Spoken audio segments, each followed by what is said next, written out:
संसद के बजट सत्र के दूसरे भाग की शुरुआत हो चुकी है, लेकिन लगातार गतिरोध देखने को मिल रहा है। विपक्ष और सत्ता पक्ष आमने सामने नजर आ रहे हैं, जिसके बाद सदन की कार्रवाई स्थगित करना पड़ जा रहा है। हमारे साथ बातचीत के लिए मौजूद हैं बीजेपी से राज्यसभा सांसद और केंद्रीय सहकारिता राज्य मंत्री वीएल वर्मा जी। सर, अगर बात करें तो जिस तरीके से सत्ता पक्ष और विपक्ष सदन में एक दूसरे के सामने आ रहे हैं, सदन स्थगित करना पड़ रहा है। आज भी कई सांसदों ने अपनी तरफ से नोटिस दिया है कि सत्ता पक्ष बीसीबीआई और ईडी का दुरुपयोग कर रहा है।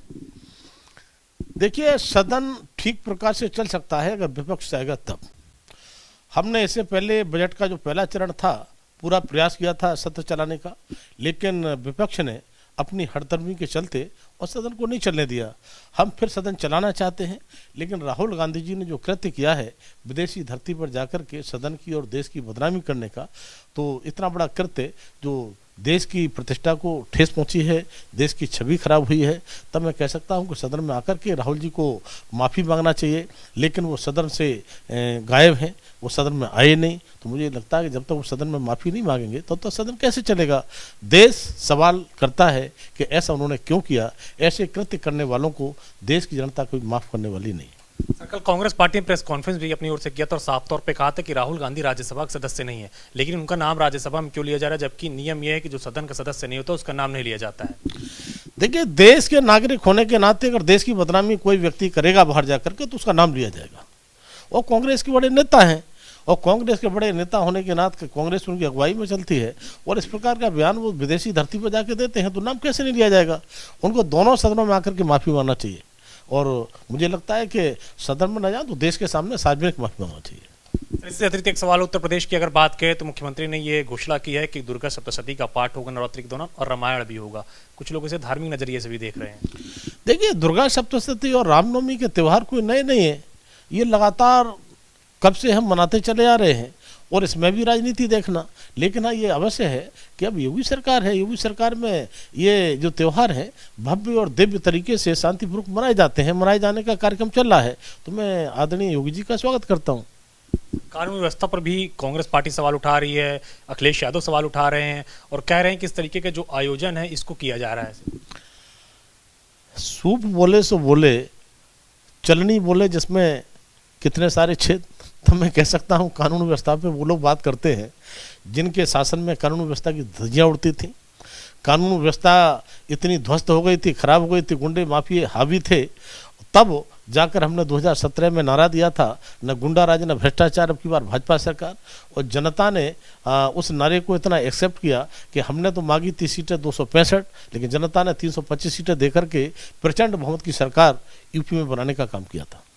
अखिलेश यादव ने यह बयान दिया है कि जो बसपा के उम्मीदवार हैं वो बीजेपी कार्यालय से तय होते हैं।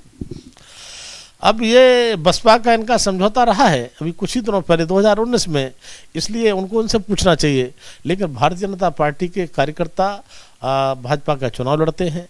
भाजपा का हमारा शीर्ष नेतृत्व चाहे प्रदेश का हो चाहे केंद्र का हो वो तय करता है। हमारा किसी पार्टी से कोई किसी प्रकार का ऐसा नहीं है। ये काम केवल सपा बसपा कांग्रेस ये लोग करते हैं, कब कौन किससे मिलेगा कब कौन बिछड़ेगा। लेकिन भाजपा अपने कार्यकर्ताओं की और जनता की बल पर चुनाव लड़ती है और जीतती है। सर, ये भी कहा है कि 80 में से 80 सीट हराने का हमारे पास ब्लूप्रिंट है, अगर बीजेपी जीतने का ब्लूप्रिंट रखती है तो। इनके ब्लूप्रिंट तो लगातार हर चुनाव में हम देख रहे हैं। 2017 में इनका ब्लूप्रिंट था कि हम 403 में से 400 जीतेंगे। कहाँ रखा रह गया था ब्लूप्रिंट इनका। 2019 में कहा था कि मायावती जी के साथ पहुंचे थे कि सपा बसपा हम मिलकर चुनाव लड़ेगी तो 80 में से 80 जीतेंगे। तो ब्लूप्रिंट कहाँ चला गया, 5 सीटें रह गई थी। अभी 2022 में राष्ट्रीय लोकदल के साथ में चुनाव लड़े थे, तब कितना क्या क्या बोल रहे थे, ब्लूप्रिंट कहाँ रह गया था।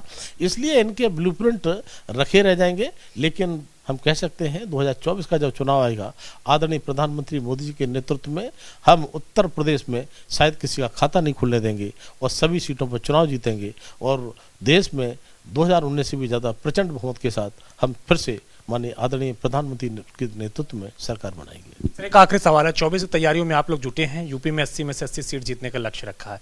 इसी कड़ी में आप लोग बूथ का गठन करने जा रहे हैं, व्हाट्सएप ग्रुप का निर्माण करने जा रहे हैं, और अब ये भी कहा जा रहा है कि जो लाभार्थी हैं उनकी भी जानकारी साझा की जाएगी कि इन लाभार्थियों को क्या क्या योजनाओं का लाभ दिया गया है। देखिए, ये हमारा काम कोई नया नहीं है, हम हमेशा पहले से करते आए हैं। क्योंकि बूथ स्तर पर कार्यकर्ता केवल और केवल भाजपा के पास है। और भाजपा का कार्यकर्ता है जो निस्वार्थ भाव से लगातार 365 दिन काम करता है, बूथ पे काम करता है। और हम संगठन के साथ साथ लाभार्थियों के साथ भी संपर्क में रहते हैं, उनके संवाद हम उनसे करते हैं। केंद्र सरकार की योजनाओं का लाभ कितना पहुंच रहा है, कितना हमारी प्रदेश की सरकार का लाभ उन योजनाओं को पहुंच रहा है। तो डबल इंजन की सरकार जो काम कर रही है, तो नीचे तक लाभार्थियों तक उनके लाभ पहुंचे, उनसे हम संपर्क और संवाद रखते हैं। शुक्रिया। हमसे बातचीत करेंगे केंद्रीय सहकारिता राज्य मंत्री बीएल वर्मा, जिन्होंने कई सारे मुद्दों पर एबीपी गंगा से खास बातचीत की। कृष्ण सुनील कुमार के साथ अविनाश तिवारी, एबीपी गंगा, दिल्ली।